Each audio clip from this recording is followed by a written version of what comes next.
कांग्रेस उपाध्यक्ष राहुल गांधी ने आज गुजरात में कई रैलियों को संबोधित किया।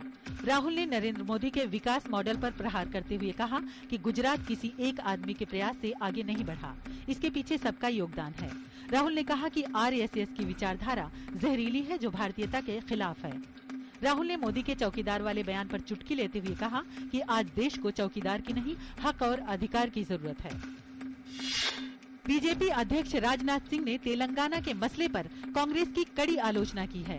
हैदराबाद की एक चुनावी सभा को संबोधित करते हुए राजनाथ सिंह ने कहा कि तेलंगाना का गठन स्वागत योग्य है, लेकिन जिस तरह से कांग्रेस ने इस मसले को हल किया वो बेहद दुर्भाग्यपूर्ण है। राजनाथ ने कहा कि अगर 2004 में एनडीए की सरकार बनती तो तेलंगाना पहले ही बन जाता। उन्होंने कहा कि बीजेपी देश के निर्माण के लिए राजनीति नहीं करती। बीजेपी प्रमुख ने टीडीपी के साथ चुनाव पूर्व गठबंधन से इंकार नहीं किया। डीएमके ने लोकसभा चुनाव के लिए पार्टी का घोषणा पत्र जारी कर दिया है।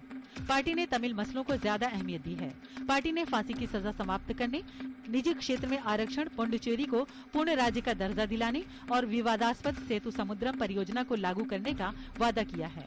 श्रीलंका में तमिलों के लिए होमलैंड के वास्ते उनके बीच जनमत संग्रह करवाने तथा अच्छी खासी तमिल आबादी वाले देशों में तमिल दूत नियुक्त करने के लिए केंद्र पर दबाव डालने का आज वादा किया है। जाने माने कॉमेडियन राजू श्रीवास्तव समाजवादी पार्टी की तरफ से चुनाव नहीं लड़ेंगे। राजू ने कहा है कि उन्होंने समाजवादी पार्टी का टिकट लौटा दिया है। वहीं पार्टी दावा कर रही है कि राजू का टिकट खुद पार्टी ने ही काटा है। राजू के मुताबिक उन्हें कानपुर से चुनाव लड़ने के लिए टिकट दिया गया था, लेकिन पार्टी की तरफ से उनको कोई सहयोग नहीं मिल रहा था।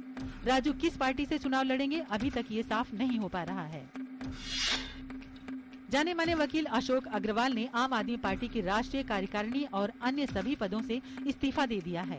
अग्रवाल ने कहा कि पार्टी ने लोकसभा चुनाव के लिए जिस तरह से बड़े बड़े लोगों को टिकट बांटे हैं और आम आदमी को किनारे कर दिया है, उससे वो व्यथित हैं और उनके इस्तीफा देने का ये एक बड़ा कारण है।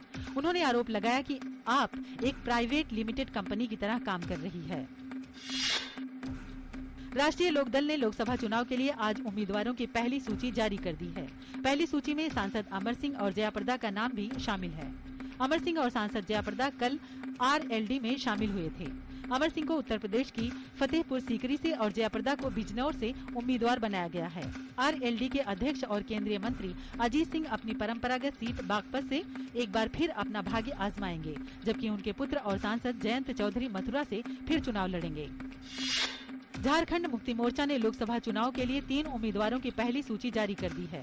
पार्टी प्रमुख शिबू सोरेन फिर से दुमका सीट से चुनाव लड़ेंगे। विजय हांसदा राजमहल सीट से पार्टी उम्मीदवार होंगे, जबकि जगन्नाथ महतो गिरिडीह से चुनाव लड़ेंगे। पार्टी ने चौथी सीट जमशेदपुर से उम्मीदवार के नाम की घोषणा नहीं की है। पंजाब में कांग्रेस ने मनप्रीत सिंह बादल की अध्यक्षता वाली पीपुल्स पार्टी ऑफ पंजाब के साथ लोकसभा चुनाव के लिए गठजोड़ किया है। मनप्रीत सिंह बादल राज्य के मुख्यमंत्री प्रकाश सिंह बादल की बहू हरसिमरत कौर के खिलाफ चुनाव लड़ेंगे, जो बठिंडा की मौजूदा सांसद हैं। बाकी 12 सीटों पर कांग्रेस चुनाव लड़ेगी।